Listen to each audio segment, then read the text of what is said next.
Hopefully everyone's okay with that. So welcome again to a half a power hour of Torah.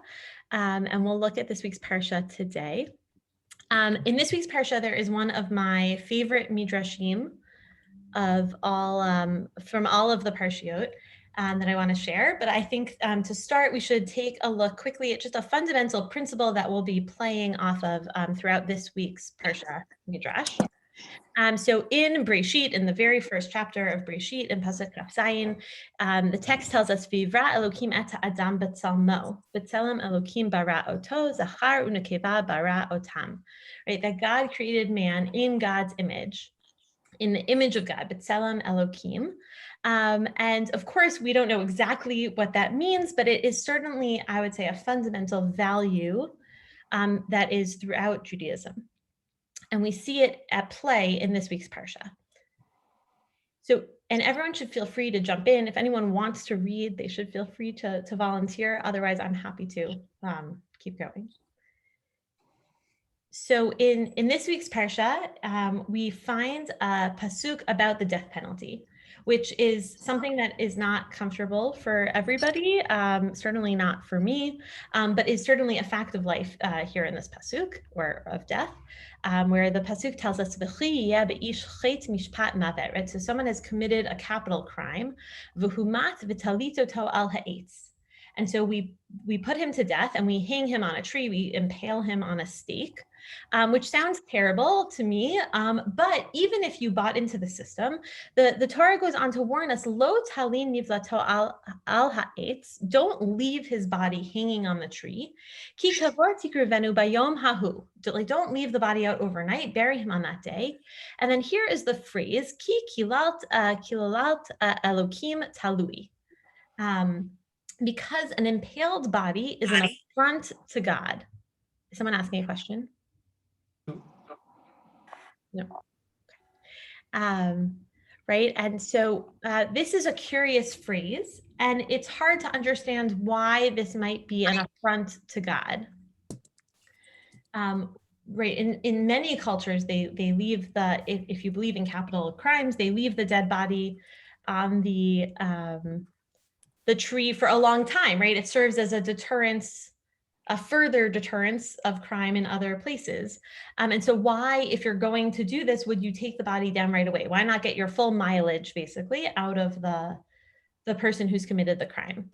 And so Rashi brings us a really powerful parable here. Right, so Rashi explains, why isn't it an affront? Zilzulo shel melechu, Sha'adam asui bidmut dayek kano, right? So it's a degradation of the divine king, for man is made in his image, right? I think that's a stunning thing to say, that when you see a person who has committed a capital crime and is hanged on a tree, right? That person is somehow emanating a divine likeness at that moment.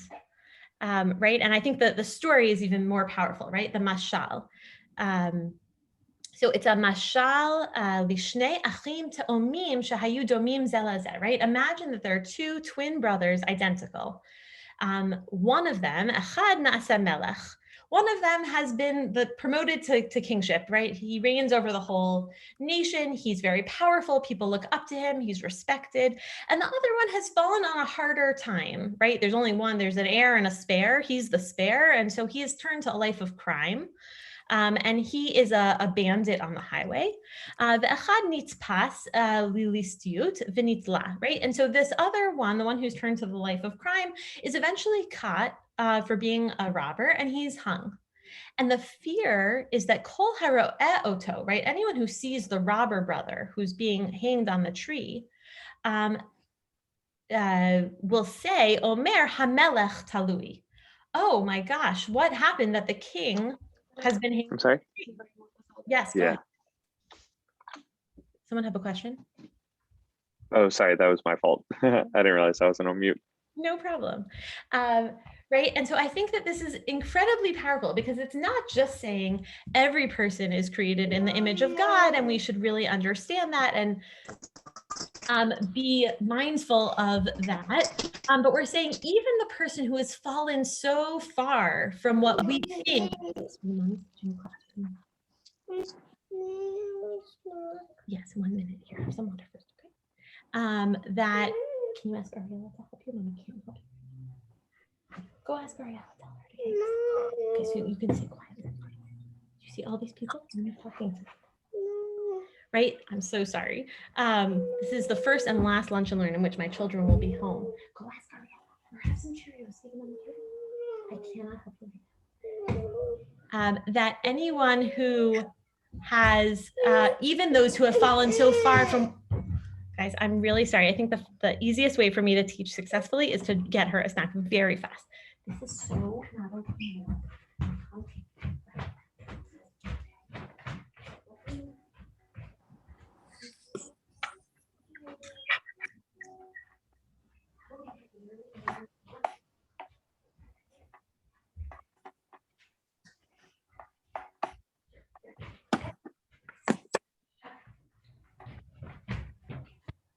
Okay, I'm so sorry. I feel like this midrash has lost some power in this brief diversion here. But so just to recap, especially because I know some people joined us a bit later, in this week's parsha, we see that there is the idea that a person who has been put to death should not be left out overnight hanging on the tree because it's an affront to God. And the way that Rashi explains why it's an affront to God is because God is created and man is created in God's image. And the story that he uses to explain it is this idea that if two brothers, one who's a king and one who's a robber, one gets hanged on a tree for robbery, that someone might walk by and say, oh my gosh, the upstanding brother did something that got him hanged on a tree. Like, that can't be possible. And so we're worried that if we leave a robber or someone who created some kind of capital offense on the tree for too long, someone might walk by and think that God's self is hanged there on the tree. So I'm curious if people have thoughts or ideas about this before we move on.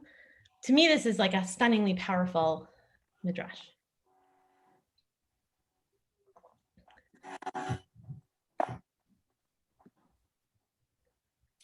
Amazing. I mean, it makes sense that if man is created in God's image, then even when the man transgresses, he was still created in God's image. It doesn't change. It's not changed. Yeah, I think that sometimes that's hard to remember, right? When we model the characteristics, right? When we say, oh, that rabbi is so holy or pious or whatever, that it's easier to say, like, we see the divinity in him. It's much harder when you see your 3-year-old begging for snacks in the 20 minutes, right? You've told her not to bother you, to see the divinity inside of her. But I do think that that is a piece of the lesson, right? That no matter what we do in this world, we all carry that divine spark and it shows on the outside.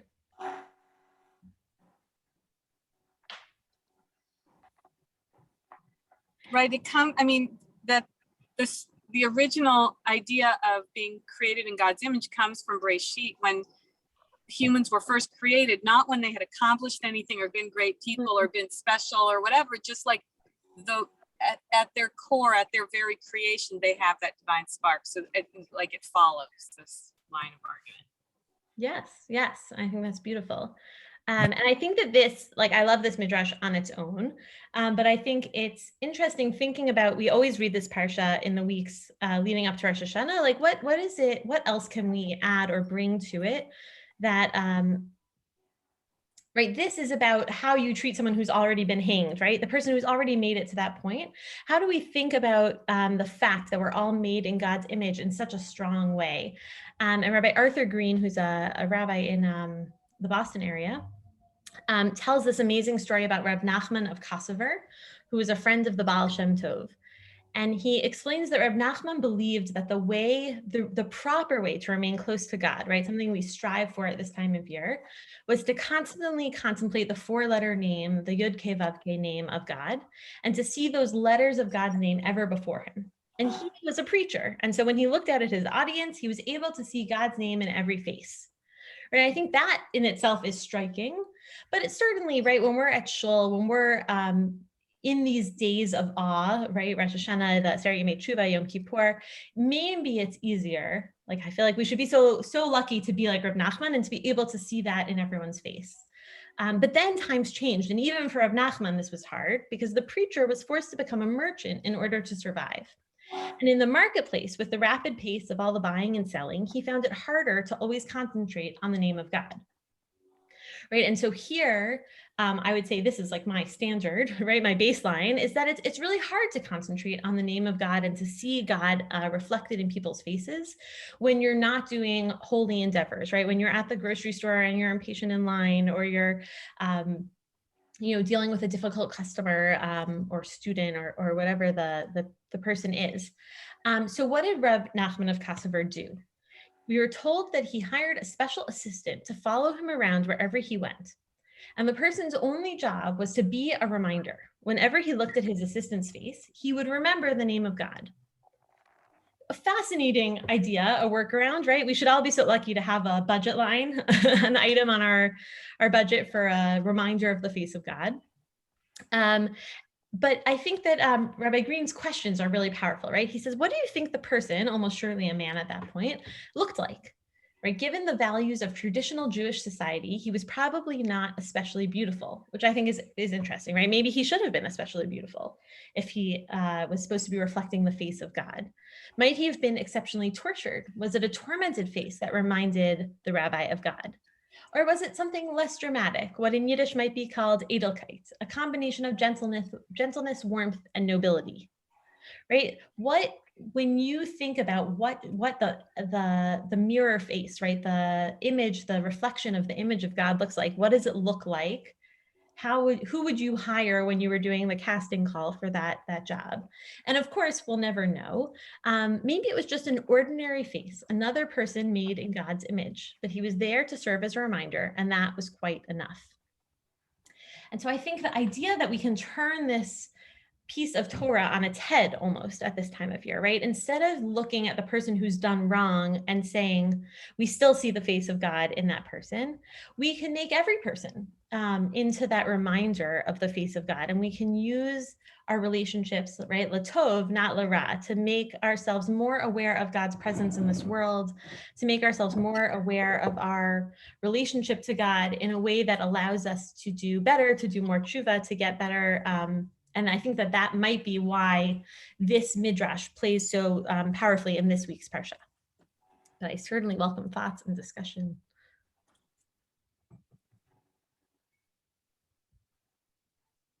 It's a quiet bunch. What I'm thinking about here, I'll turn on my video. I'm still like in clinic, so oftentimes one of the challenges of practicing clinical medicine is there's this feeling of like the churn of you see one person and then you then turn to go to another person's room, and like instead of feeling like you're there with a reflection of the divine, you're like there on an assembly line, and like humans just keep on popping up in front of you. And like what could feel like the face of God feels very mundane. And so I actually have like I think about this on a regular basis. One of my like I don't know what to call it, one of my tricks of staying present is like in a moment, particularly with somebody who I feel very disconnected from emotionally, like a patient shows up and I have a hard time developing rapport, I often have this trick of like I look at them for a moment and I'm like, this person's also a reflection of the divine. And I don't even know what I mean by that. Like the deeper thing is like I don't know what that means, but just a reflection of we have a tradition that there's something important about other people. Like the stranger is not worthless. The stranger has like absolute worth. Like even the person who deserves to be hanged has absolute worth. I don't know. That's my thought. Yeah.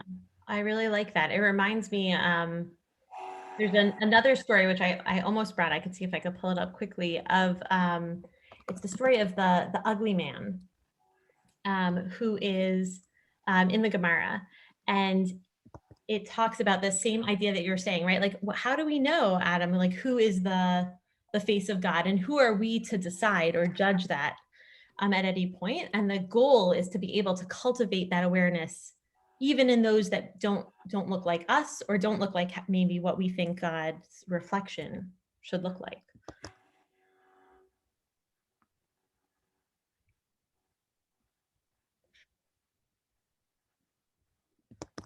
I can bring up that story quickly. We can see if it's useful here. It's from Masechet Tanit. I'm not going to read the whole thing in Hebrew right now, or Aramaic, but it talks about the story about Rabbi Eliezer, the son of Rabbi Shimon. I'll make it a little bigger. People can look. I'll highlight. And he's on a trip, coming from the Beit Midrash, from like the height of his Torah learning. Maybe his ego is feeling big, and he's riding his donkey by the river, and he feels this great happiness and arrogance because he had studied Torah. And a particularly ugly man happens upon him and said to him, "Shalom Aleichem, Rabbi, peace be upon you, Rabbi." And Rabbi Eliezer doesn't respond. He said to him, "Good for nothing. How ugly this man is. Are all the people of your city as ugly as you are?" Right? Which is sort of stunning, right? You've just come from the Beit Midrash and that's how you talk to other people. And the man says, I don't know, but go and tell the artisan who made me, how ugly is the vessel which you have made. Right? I think the insult that goes back to Rabbi Eliezer is very wise, right? He's saying, I don't know, God made me, right? If I'm in the image of God and you think I'm so ugly, well, like, what does that say about you? And of course, that is enough to remind Rabbi Eliezer that he has made a mistake, and that he has done something wrong. And he gets down off of the donkey and asks to be forgiven. And then, of course, it's a longer and more complicated ending, but that piece just sort of reminded me of this topic, to say, right, that oftentimes, even when we're at the height of our connection to God or our learning, right, it sort of plays on that tension of the Ben Adam L'Chaveiro and the Ben Adam L'Makom pieces of the season, right, that we can feel very holy. We could stay in shul all day. We could say every word and focus with all of our heart. But if we leave shul and we don't treat every person as if they are the face of God standing before us, we've missed a really key component. And even someone who's as big as Rabbi Eliezer has to be reminded of that at times. But certainly that, I think, Adam, you brought up, is such a good point there.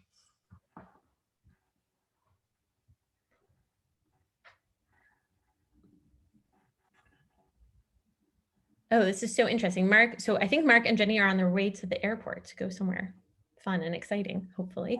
And so he messaged me saying, I wonder if it's of any relevance that in Muslim paintings, the faces of prophets, including Muhammad, but also figures like Moses and Jesus, are occluded.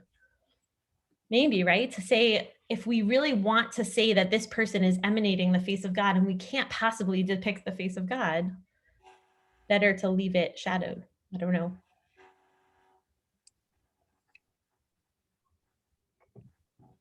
Were Adolf Hitler and Joseph Stalin made B'Tselem Elokim?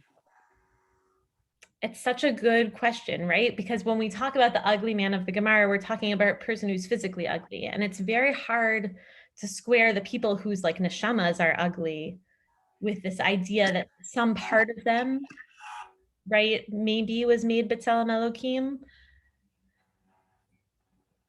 It's a very hard question. And it's almost easier to say no, right? Those people, there are people who fall outside the bounds of this conversation, people who are an aberration.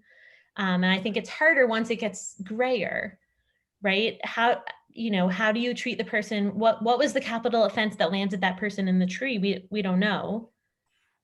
Presumably it was not Eichmann, right? But when you walked by him, did you think that you saw God? Like, I hope not, right? That's not the God I want to be davening to. I don't know. What do other people think?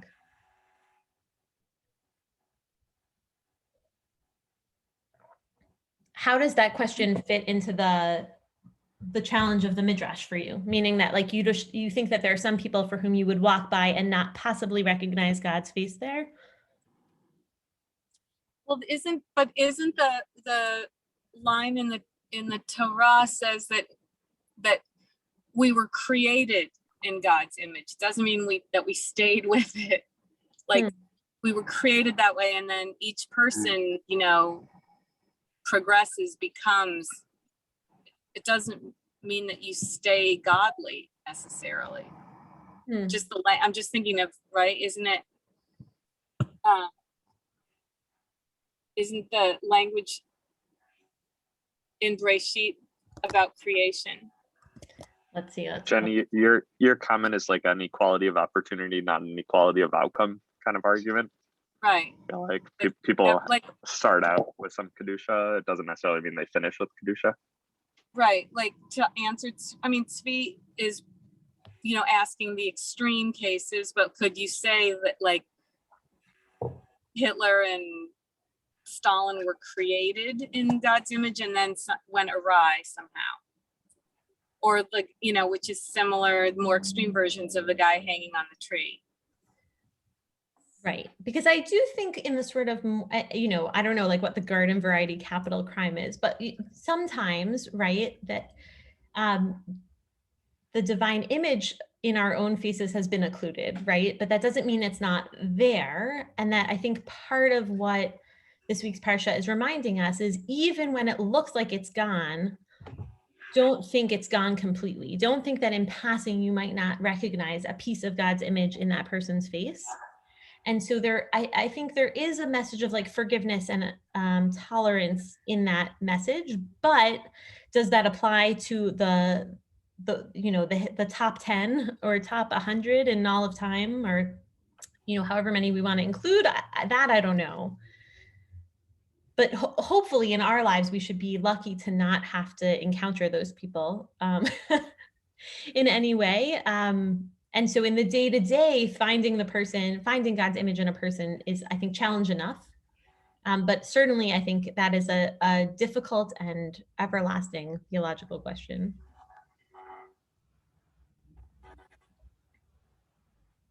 At what point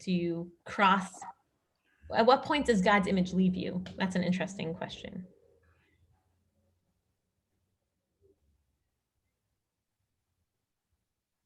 Definitely like Jenny's point. I'm obviously like very in touch with the like newborn stage of life right now. But it is a good point. Like even for someone like Hitler or Stalin, like, I don't know, when they were a 2-week-old newborn baby, did they not have the potential to like continue to play out that divine face within that? I don't know, you know, and maybe the answer, maybe that's like a bad question to even ask, because how could we suggest that that was possible? But I don't know exactly have a great comment. Just I think it's a really interesting point, because I feel like when you look at a brand new baby, it's like that person could turn into anyone on some level. And I think you're right that like, or to Jenny's point, I do think there's something to that like everyone maybe was created that way, and something could change it, their trajectory.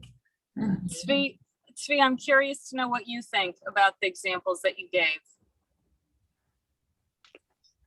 I see nothing redeeming in Adolf Hitler at any time, at any point. Stalin is a more complicated question about which I know more. So it's possible that a human is born with 0 divine spark, is what you're saying. That's beyond my ken and my competence.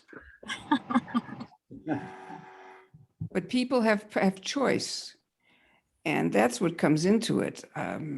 The baby is born, and it hasn't done anything wrong, and it's got incredible, unlimited potential.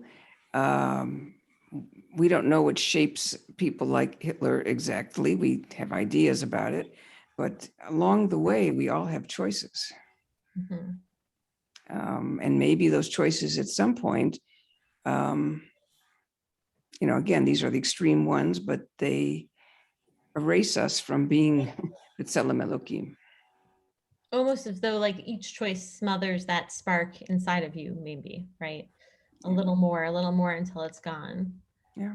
And I think, again, like certainly there are so many people for whom maybe we could say that is true, but I do think that the point of the mashal is that when you've just made a few choices that have led you to start to sort of dampen that spark inside of you, it's still not too late. Even if you've been put to death for that crime, it's still not too late to show appropriate kavod, both to the body and to God, by saying, we're not going to leave that person hanging in the tree for overnight or for long periods or whatever that is. And that to a reasonable extent of application, right, that people make all kinds of choices and people are handed all kinds of cards in life, and that the goal is to find the divine spark when we can. Maybe to be potentially provocative, like the biblical God does have moments of like violence and mass violence. Like Moses talks God down from destroying Bnei Israel after the golden calf. Like God does have that impulse, or our tradition has God plays out God with that impulse. Kel nekamot Hashem, kel nekamot. Yeah. Like if you can imagine different energies that balance out, and if those energies aren't balanced out, you get catastrophic results. You could get like a Hitler or a Stalin. It makes me think about like Eliyahu, right, on the mountain. Was that a divine reflection of God there, right? Like when our powerful leaders get very angry and make bad choices, not the bad leaders, the good leaders, right? We still see God's reflection in them, and maybe that's the piece that we're seeing. Well, Mark is putting something big in here. Let's see. It looks like it is a quote from the link that he sent about the image of God. I think Rebecca added, right, that the mother is the last to abandon her serial killer son, right? You see on TV, like when someone terrible, right? I never would have thought that person would have done that. They always seem so nice, right? Sometimes it's easier to see the divine reflection because you don't want to see the ugliness that might lie below that. To just sort of say, oh, he looks fine. He looks nice. There's also the issue of what it does to the person who says, let's leave that body hanging, because as an example, you've already shown everyone that this person deserved punishment and had its punishment. To leave that body hanging is certainly a desecration of whatever spark there may have been of something in that person. Mm-hmm. So you yourself are damaged in a way by doing something like that. Yeah, it reminds me of that famous quote. I think it's from Golda Meir, right? I don't blame them for what they do to us, but for what they make us do to them, right? That we have a choice. We have our own divine reflection to tend to. It's a great point. Yeah, and I think that interacting with people who make us uncomfortable or do things that are not socially acceptable or morally, punishable, they challenge us to find the way to think about how to find divine interaction. And sometimes there are those amazing rehabilitation stories, right, from people who make terrible choices and land in jail and get their GEDs and go on to be, and of course that's the exception, unfortunately, and not the rule. But without someone finding that divine spark, I think in any person, it's very hard for a person to overcome the challenges and embrace that spark themselves. Right? Sometimes we need to be the person holding up the mirror and saying, no, look, there is some Tselem Elohim in you. You find it, right? Make the good choices. Help find your way out. And so all of those human interactions are so tricky, and they're especially tricky at this time of year where we're trying to think about how we apologize to each other, right? How we behave better to each other in the future. And I think that using that like a model of Rev Nachman, who, invites his assistant along to imagine that everyone is our assistant and seeing God's image, could go perhaps a long way.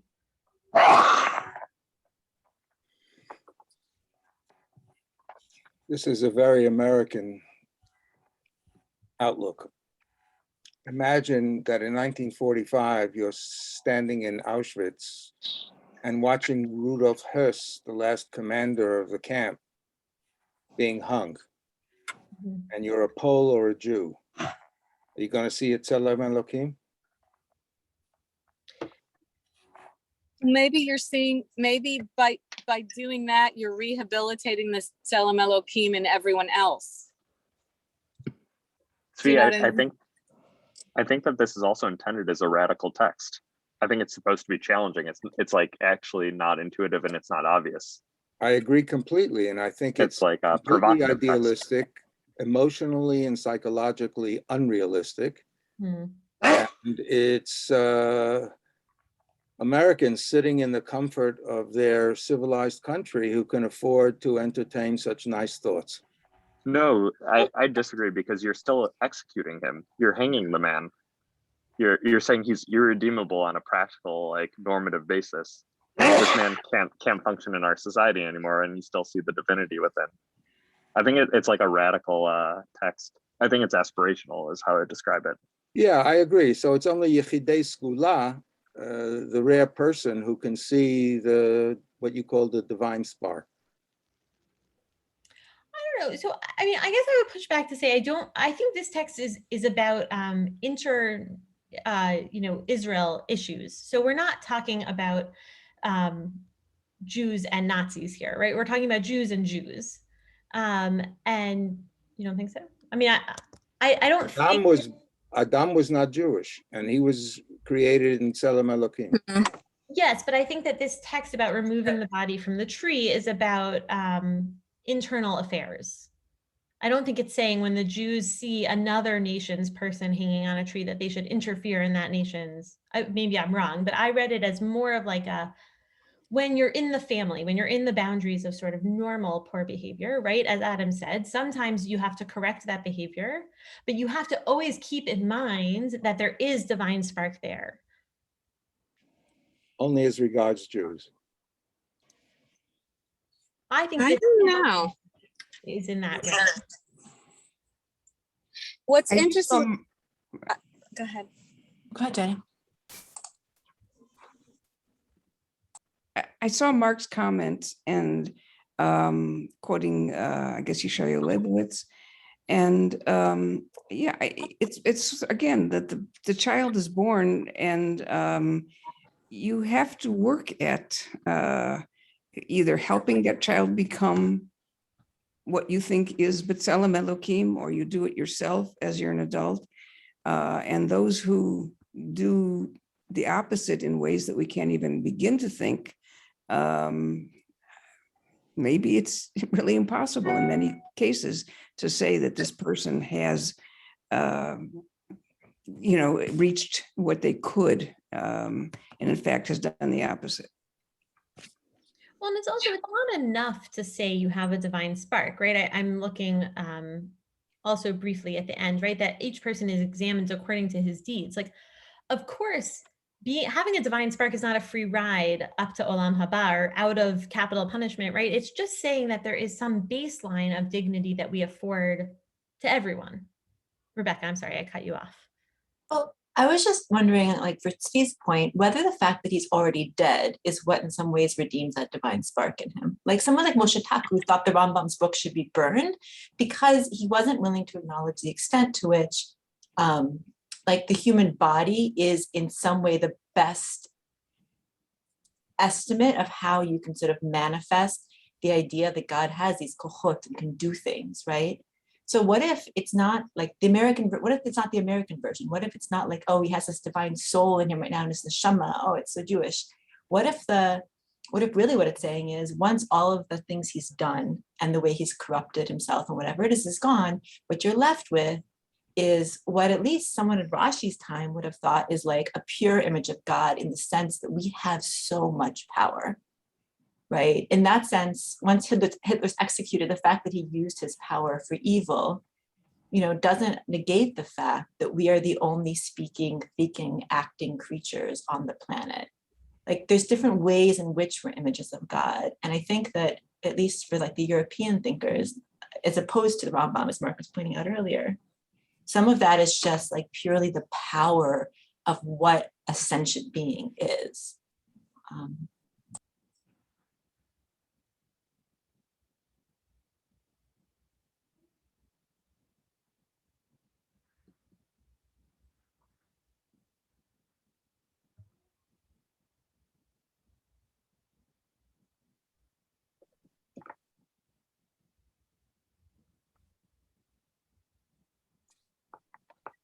I was gonna say, so we open, in my work, we open every professional development session for teachers with actually Yitz Greenberg's version of this idea, like and we basically say that it is the basic orientation of the profession of teaching to see the human. I think Yitz Greenberg calls it the infinite worth of every human in our students and in their families.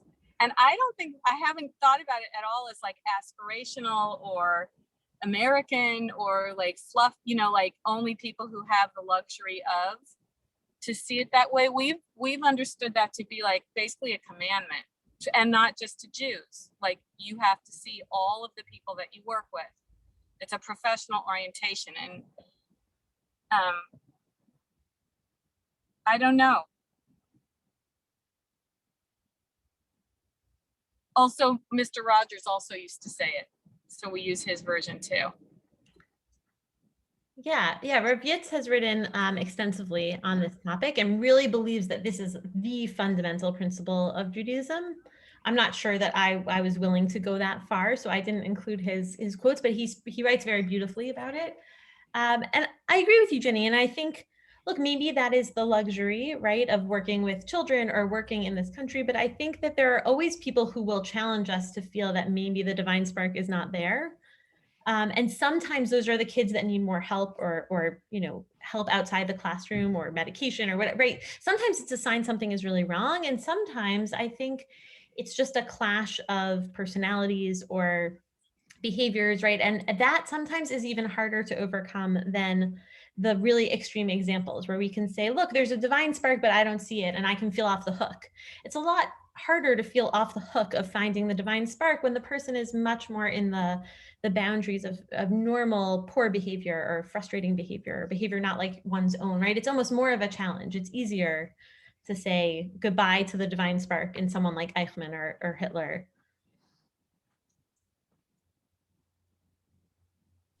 I would just say that in working with kids, I many times said to teachers, you don't know what this child, how they will develop in the future. Don't have preconceived ideas about what they will be like and what they can accomplish, even if they're driving you crazy. Yes, I think that the preconceived notion piece, I think, is really big and really important here, right? It's easy to walk by a criminal who is hanged on a tree for a capital offense and say, that guy is terrible. And it's harder to say, we don't know what led to this point. We don't know what helped dampen the divine image inside of that person, right? And to say let's try to approach every person as though they have that baseline, and that will help us remove some of the stereotypes or ideas that we come into the classroom, workplace, city with.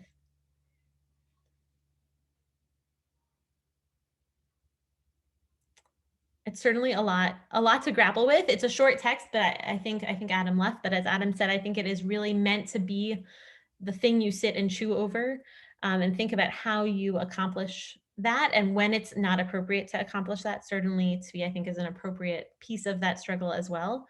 But certainly feels like one that is timely. And as we approach the Aseret Yemei Tshuva and think about how we apologize and to whom we apologize and how we accept apologies, right? All of that is made easier, as Marlene and Jenny have said, when we approach it as though every person has that Tselem Elokim clearly like written on their face. So I wish everyone lots of hatzlacha in their Aseret Yemei Tshuva, and that we continue to chew over this and think about it together and alone over the coming few days and over Shabbat. Yishar kochech, yishar kochachem. Thank you very much. Thank you, everyone. I will say in a week from next Thursday, so I think it's next Thursday, so 2 weeks from now, just going to double check the date. We're going to do another half hour. Yes, Thursday the 2nd. So everyone knows Thursday the 2nd. We'll think about the shofar. So similar ideas, a few texts. I hope lots of good conversation. We'll think about the role the shofar plays in our repentance mode of the Yamim Noraim. Excellent. Shabbat Shalom, and Thank you. see you all soon. Thank you very much. Thank you. Gail. Thank Good you. stuff. Thank you.